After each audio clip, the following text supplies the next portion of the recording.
Sunday हो या Monday, हम हाउस वाइफ्स की लाइफ में कभी भी संडे नहीं आता। चाहे कोई भी दिन हो, त्योहार हो, कुछ भी हो, हमें तो काम करना ही है। और ये काम हम खुशी खुशी करते हैं। मैंने सोचा था संडे को जल्दी उठ जाऊंगी, लेकिन उठते उठते वही 7 बज गए। कल रात यहाँ अलवर में बहुत बारिश हुई, कम से कम 4-5 घंटे बारिश हुई और इतनी भयंकर बिजली कड़क रही थी कि बस पूछो ही मत, डर लगने लगा था एक बार को। मौसम अभी भी खराब है। कल मैंने चीनी पीसी थी तो वो बाहर ही रखी हुई थी, तो मैंने उसको जार में ट्रांसफ़र किया। और रात को मैंने ये छोले गला के रख दिए थे, चने, जिससे कि मैं सुबह छोले बना सकूं। क्योंकि आज मेरे father in law mother in law आने वाले थे, लेकिन अभी उनका आना कैंसिल हो गया है, क्योंकि आज राधा अष्टमी है। तो वो आने के मना कर रहे हैं कि व्रत होगा तो क्या करेंगे आके। मैंने कहा ठीक है, कोई बात नहीं, नेक्स्ट टाइम बना लूँगी। फिर अपना रूटीन वर्क किया, थोड़ी सी एक्सरसाइज की, अपने घर की साफ़ सफाई करने के बाद मैं नहाकर ही खाना बनाती हूँ। बिना नहाए मैं खाना नहीं बनाती, क्योंकि मंदिर में भोग निकलना होता है। नहाने के बाद मैंने जल्दी से पूजा की। फिर मैं सीधे किचन में ही पहुंच गई थी, क्योंकि किचन में जाके मुझे छोले भटूरे बनाने थे आज। छोले बॉईल करने टाइम मैं इसमें काली मिर्च, लौंग और दालचीनी का टुकड़ा साथ में डाल देती हूँ। चाय पत्ती बांध कर पोटली बना देती हूँ, उसमें सब चीज़ें डाल देती हूँ, जिससे कि फ्लेवर आ जाए लेकिन मुंह का टेस्ट खराब नहीं हो। पानी डालने के बाद इसमें मैंने थोड़ा सा बेकिंग सोडा और नमक भी डाल दिया था, क्योंकि साथ में डालते हैं तो सही रहता है। मैंने यहाँ मैदा भी छान ली थी, जिससे कि मैदा को फूलने में टाइम लगता है, 2 से 3 घंटे का टाइम मिल जाए तो अच्छा रहता है। मैदा के साथ-साथ मैं जितनी मैदा ली थी, मैंने उतनी ही मैंने सूजी भी डाली थी। मैं खाली मैदा के भटूरे नहीं बनाती, क्योंकि बोलते हैं खाली मैदा बिल्कुल अच्छी नहीं होती, चिपक जाती है हाथों में, तो मैं खाली मैदा के भटूरे कभी नहीं बनाती। मैं उसमें उतनी ही सूजी मिला देती हूँ, ज़्यादातर सूजी ज़्यादा रहती है मेरे भटूरों में। उसके बाद मैंने 5 से 6 चम्मच इसमें दही डाल दिया था। दही मेरे घर का ही जमा रखा हुआ था। आप चाहें तो मार्केट का ले सकते हैं, बहुत ज़्यादा खट्टा नहीं होना चाहिए। 1 चम्मच बेकिंग पाउडर भी डाला था इसमें मैंने। और मैं इसमें नमक, चीनी कुछ भी नहीं डालती। बहुत सारे लोग इसमें नमक भी डालते हैं मैदा में, मैं कुछ भी नहीं डालती, क्योंकि मार्केट के भटूरे अगर आप कभी खाएँगे, तो उसमें आपको कुछ भी नहीं मिलेगा। वो सादा होते हैं, तो मैं ऐसे ही बनाती हूँ। हल्का-हल्का पानी डाल के इसको मैं मैदा को गूँध लेना है हमें, सूजी मैदा को जो भी लिया है हमने। टाइट नहीं गूँधना है हमें, क्योंकि सूजी है वो फूलेगी तो आटा और टाइट हो जाएगा, तो सॉफ्ट ही रखना है। जब ये गूँध जाए तो इसको हमें अच्छे से नीड करना है। जितना ज़्यादा हम इसको गूँधेंगे, जितना नीड करेंगे, उतनी ज़्यादा हमारी सॉफ्ट होगी ये मैदा। जितनी ज़्यादा मैदा सूजी सॉफ्ट होगी, हमारे भटूरे भी उतने अच्छे बनेंगे। इसके बाद मैंने इसको गूँथने के बाद एक पॉलीथीन से रैप करके साइड में रख दिया। 1 से डेढ़ घंटे के लिए तो हमें छोड़ना ही छोड़ना है।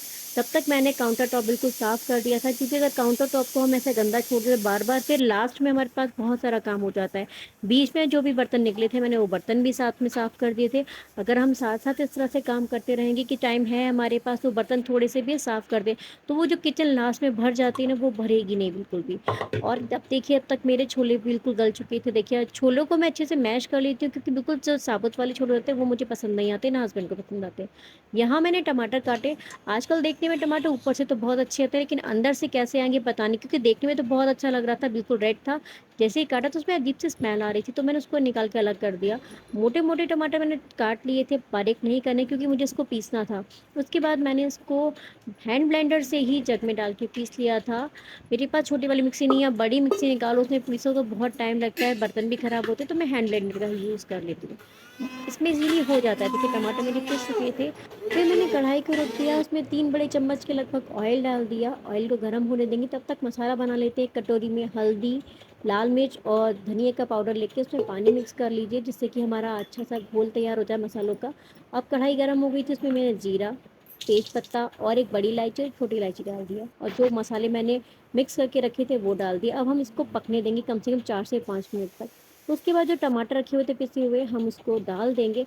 अब मुझे याद आ रहा है कि ये जो रेसिपी मेरे पापा की है, मेरे पापा ऐसे ही बनाते हैं। और हम जब छोटे थे ना, तो मेरे पापा हर संडे को छोले बनाते थे। हर संडे को हमारे छोले बनते थे, छोले चावल बनते थे। पापा के हाथ के छोलों में तो अलग ही टेस्ट होता था।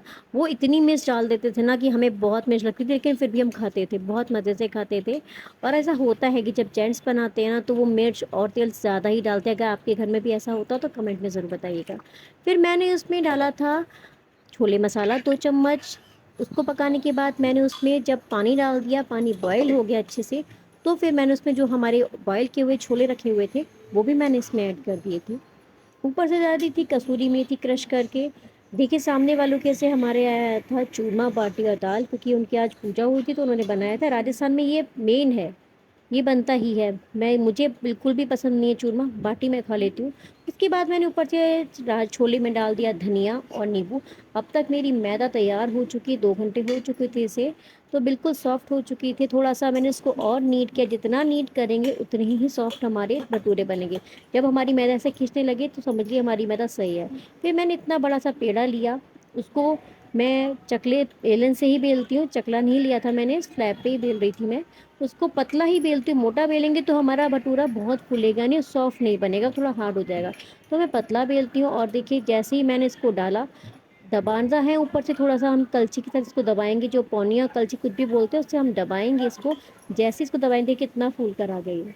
बस हमारा भटूरा तैयार है, इतना फूला फूला भटूरा। सबसे पहले निकाला मैंने मंदिर में भगवान जी का भोग, उसके बाद लगाई हमने अपनी प्लेट। तो देखिए कितने फूले हुए भटूरे दिख रहे हैं ना, और टेस्टी से यम्मी से छोले भी तो ये खाने में सच में बहुत टेस्टी लगते हैं। मेरे इन लॉज को मेरे हाथ के छोले भटूरे बहुत पसंद है, तो वो इसीलिए आने वाले थे, लेकिन व्रत के चक्कर में वो नहीं आए। जब भी वो नेक्स्ट टाइम आएंगे तो मैं ज़रूर उनको बना के खिलाऊंगी। तो देखिए ना कैसे लग रहा है, आप ज़रूर ट्राई कीजिएगा। मिलते हैं नेक्स्ट व्लॉग में। वीडियो पसंद आया हो तो लाइक करना, चैनल को सब्सक्राइब करना ना भूलिएगा। बाय।